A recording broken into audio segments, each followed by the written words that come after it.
just put the car in reverse and vanished into the night. That was the last time I saw her. The hearing the next day was swift and absolute. Karen was banned from holding any leadership position in any HOA across the state. All records bearing her signature were marked for review. Several budget items were flagged for legal action. She didn't even show up. Regina did. So did Walt Dempsey and 2 other former presidents. They offered testimony, blaming each other, spinning tales, and hoping to cut deals. The board wasn't moved. By the time the hearing ended, a dozen suspensions were in motion. I returned to the cabin that evening exhausted.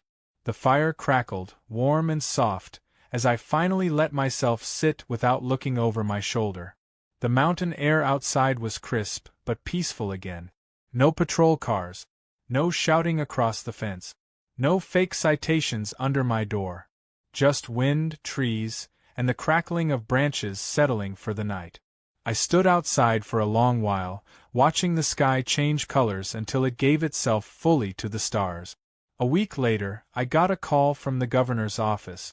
They'd read the report, seen the coverage, and they wanted to meet, not to scold me, but to ask for help expanding the audit statewide.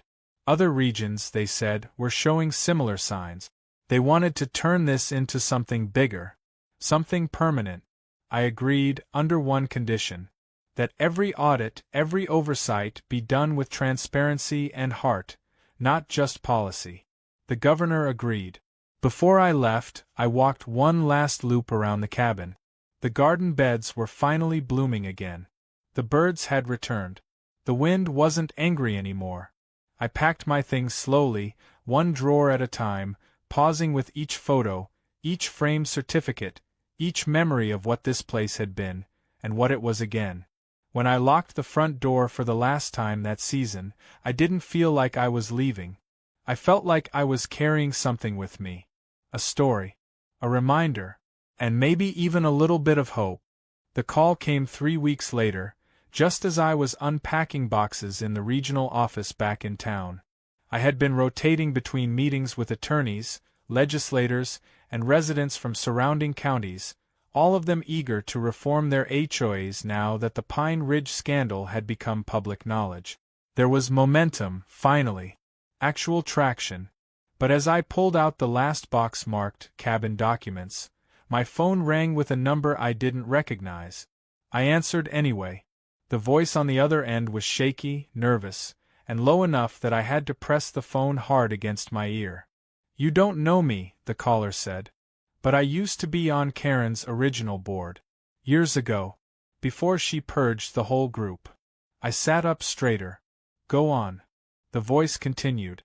"What you uncovered? That was just one piece. She had another project. A private group, separate from Pine Ridge. No official HOA designation. She called it the network." The hairs on my arms rose. "What kind of network?" I asked. "Unofficial enforcement.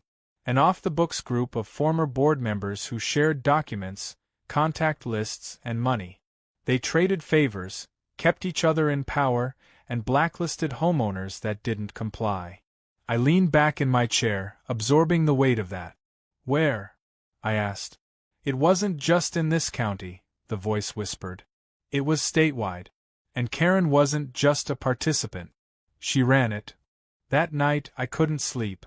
I sat at my desk, rereading every file from Pine Ridge, every transcript, every hearing note, and suddenly all the little inconsistencies I'd brushed off began to glow like neon signs. The near-identical fines across different neighborhoods, the reused language in violation letters, the matching file formats and submission styles from boards that supposedly never interacted. This wasn't just a culture of micromanagement. It was organized abuse. And Karen had only been the tip of the iceberg. If the network was real, then I hadn't finished the job. I'd barely begun. I called Margot at 6 a.m., and she didn't sound surprised. "I figured you'd call," she said. "I've already started digging." "What have you found?" I asked. "Not much." They were careful. "But there are patterns. Payment cycles. vendor contracts across unrelated HOAs that all lead back to the same P.O. box in Belmont County. It's not proof yet, but it's smoke. And where there's smoke, there's Karen, I finished. I returned to Pine Ridge that afternoon, this time not as a homeowner but as an investigator. The HOA office was still locked. Board members had resigned en masse after the audit. But the records remained, boxed up, unsorted, waiting for final review. I unlocked the back door with my issued key and flipped on the lights. Dust had already begun to settle again. As I sifted through folders, I noticed a discrepancy. A file labeled Community Vendors had been scrubbed. All that remained was a single sheet with 8 vendor names. Each with no contact info, no service logs, just invoice numbers and paid stamp. And the signatures authorizing payment? Karen's, Regina's, and one other I didn't recognize. Quick photo and a call to Margot later, I had a name. Charles Denning. Former HOA president of Maple Crest. Suspended 3 years ago for manipulating community dues and pocketing the difference. He disappeared from public records shortly after. Within 2 days, I'd found the next breadcrumb. Denning wasn't off the grid. He was on the board of a new subdivision that had mysteriously claimed to be HOA-free. The kind of place where retirees moved to escape all the nonsense Karen embodied. But when I drove out there and asked a few questions, I saw the same fear I remembered from Pine Ridge. One homeowner hesitated when I mentioned Denning's name. He told us we didn't have an HOA, she said quietly. Just a neighborhood advisory panel. Said it was just for light organization. But when I put up a flagpole, he fined me $1,500. How? I asked. There's no HOA charter. He sent a legal-looking letter. Said if I didn't pay, he'd put a lien on the house. I panicked and paid. I called the county clerk. No such panel existed. No authority. No recorded enforcement rights. It was pure bluff. And people were falling for it. I returned to the office that evening and added a new section to the ongoing investigation, Shadow Enforcement Networks. That same week, I spoke at a community town hall where residents from 5 different neighborhoods gathered to ask questions, share stories, and most importantly, admit what they'd been afraid to say for years. Every time someone mentioned a ridiculous citation, every time a homeowner cried over being bullied into selling, a pattern emerged. Language, names, date. Each one pointed back to the network. Karen hadn't just created it, she'd exported the system, taught others how to mimic it, then retreated into plausible deniability while the machine kept running. The deeper I dug, the darker it got. Margot pulled archived emails showing that Karen had held quarterly Zoom calls under the title Governance Roundtable, attended by at least a dozen known bad actors. In one, she wrote, "Uniform enforcement keeps the board strong. Homeowners respond to unity, not negotiation." In another, she suggested, "Shared legal resources reduce exposure and keep things in the family." That line chilled me. They weren't just mismanaging, they'd built a protected club, one that bullied, threatened, and exploited under the shield of local governance. It all culminated when I received a subpoena notice from a firm representing a coalition of those very same board members. They were suing me for defamation, me for exposing corruption. The paperwork was slick, filled with legal jargon and threats, but I saw it for what it was, a distraction, a smokescreen. I met with the legal counsel assigned to our oversight committee, and she smiled after reading the document. "They're scared. This is a last-ditch effort to intimidate you. It won't stick." Still, it proved one thing: they knew I was close. Closer than I'd ever been. A week later, state legislators held a closed-door session to review the full report I submitted. After 3 hours of testimony, questions, and cross-referencing data, they unanimously approved the motion to establish a statewide task force with authority to audit, dismantle, and penalize any fraudulent HOA activity. The task force would report directly to the governor, and they wanted me to lead it. When I got back to the cabin, quiet again, still proud, I lit a fire, poured a drink, and sat down with the last remaining letter from Karen. The one I'd never opened. She'd left it on my truck windshield the day she vanished for good. I had tucked it away, assuming it was more bluff or melodrama. But now, with everything exposed, I felt ready to read it. I opened it slowly. Her handwriting was neater than I expected.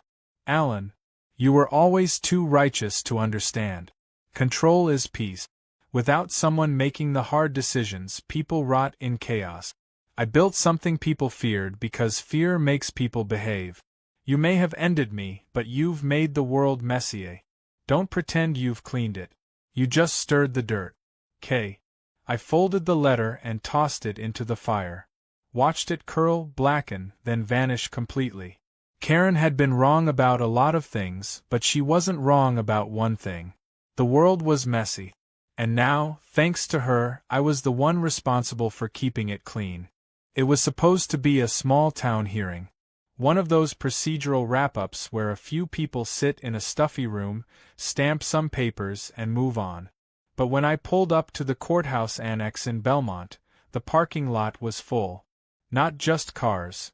News vans, protesters, residents holding hand-drawn signs, and reporters with cameras trained on the doors.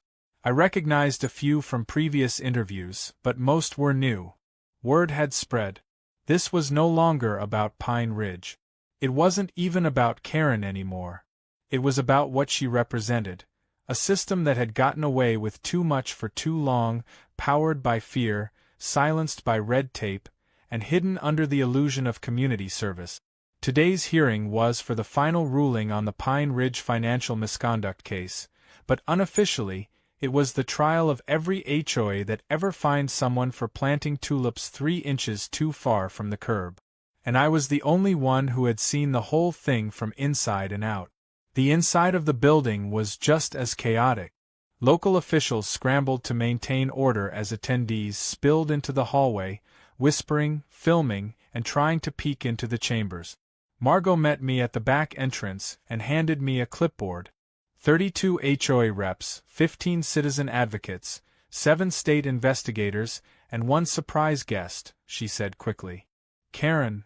I asked. She shook her head. Worse. Denning. Of course he'd show up now. Karen's silence had made him bold again. His role in the shadow network was still under investigation, but he had been trying to play the victim card lately, claiming ignorance, blaming his board, and painting himself as another manipulated figure in Karen's scheme. I'd seen the emails. He wasn't fooled. He was a co-architect. The hearing began with routine formalities, but the tension was thick. The lead investigator read the findings out loud, line by line, and with every new item, a misused budget, a falsified vote, a coercion tactic, gasps and murmurs broke out. Denning sat in the second row, arms folded, pretending to be unfazed. I waited patiently until my name was called. As I walked to the stand, the room fell silent. Not because they feared me, but because they were waiting for the person who had finally said enough is enough to say it again, with the same fire that started this all. I looked at the room, not just at the officials, but the citizens too. I saw tired eyes, wary expressions, and cautious hope. I spoke plainly. I told them how it started, with a cabin, a fake violation, and a woman who thought power was hers to wield like a weapon. I told them about the calls, the fake enforcement groups, the extortion, the doctored document. I explained the network, how it used fear to keep residents silent, and how its members profited from systems meant to protect. I gave them numbers. 97 formal complaints validated by the state, 14 resignations, 3 active investigations into money laundering through phony HOA-funded event. But then I changed tone. I told them what mattered more than statistics. I told them about the old man who removed his garden because he couldn't afford another fine. The widow who hid her lawn chairs in the garage. The teenager fined for playing basketball on a public street. I told them how these weren't isolated stories. They were the product of unchecked authority that had forgotten its purpose. When I finished, no one clapped. No one needed to. The silence was its own verdict. The board members exchanged glances. The gavel dropped. The ruling was unanimous. Pine Ridge